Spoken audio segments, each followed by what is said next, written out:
More than a dozen pit bulls seized in York County. Tonight, investigators are trying to figure out whether they were used for dog fighting. Plus, North Carolina is getting tougher on sexual predators, and the father of the little girl the new law is named after says it is a step in the right direction. Thank you for being here. Our top story at 5:30, 13 pit bulls found scarred and scared.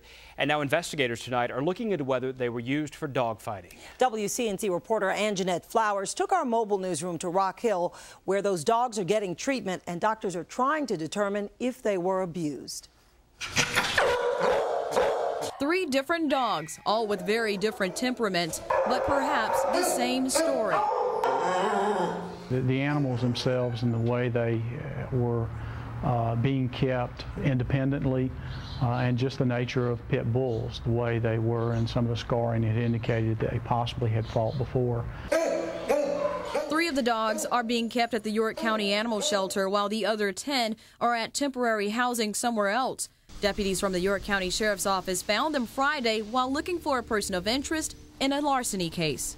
They had chains, regular logging chains, wrapped around their necks on collars. They didn't have adequate water. They didn't have food.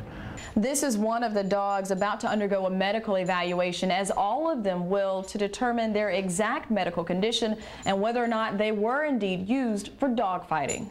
We have issues every year with animal cruelty or fighting. It's a growing problem officers hope to put a stop to.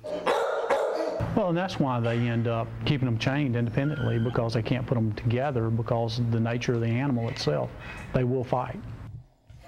Now, there's a seizure hearing scheduled for tomorrow to determine if the owner will be charged with anything or if he will get his dogs back. Those decisions will be partly based on what comes out of the veterinarian's medical reports. Live in the newsroom, I'm Anjanette Flowers, Carolina's News Connection.